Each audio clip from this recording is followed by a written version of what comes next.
بسم الله الرحمن الرحيم.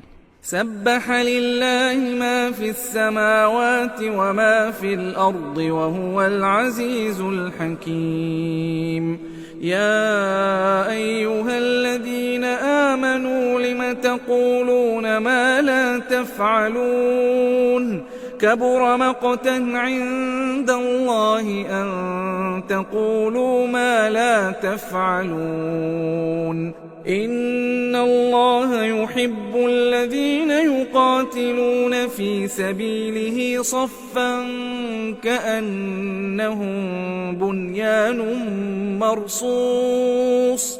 وإذ قال موسى لقومه يا قوم لم تؤذونني وقد تعلمون أني رسول الله إليكم فلما زاغوا أزاغ الله قلوبهم والله لا يهدي القوم الفاسقين.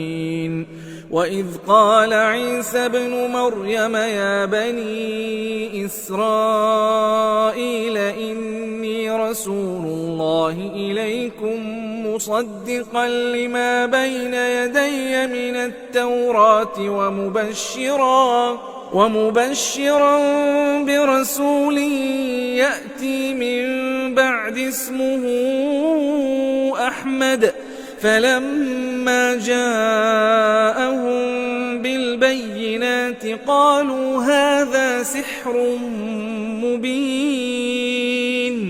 ومن أظلم ممن افترى على الله الكذب وهو يدعى إلى الإسلام والله لا يهدي القوم الظالمين.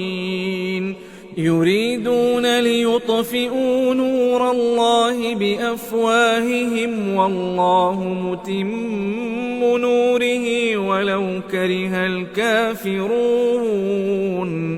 هو الذي أرسل رسوله بالهدى ودين الحق ليظهره على الدين كله ولو كره المشركون.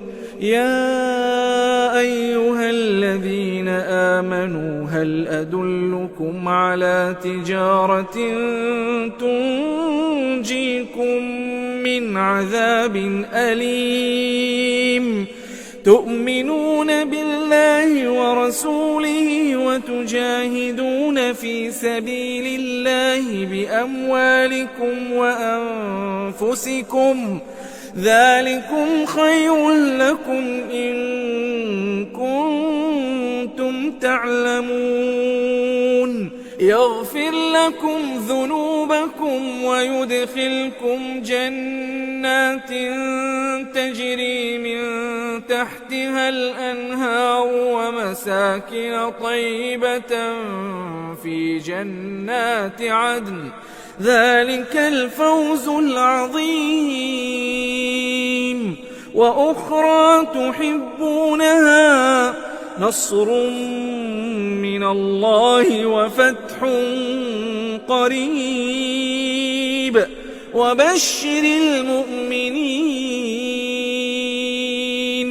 يا أيها الذين آمنوا كونوا أنصار الله كما قال عيسى ابن مريم للحواريين من أنصاري إلى الله قال الحواريون نحن أنصار الله. فآمنت طائفة من بني إسرائيل وكفرت طائفة فأيدنا الذين آمنوا على عدوهم فأصبحوا ظاهرين.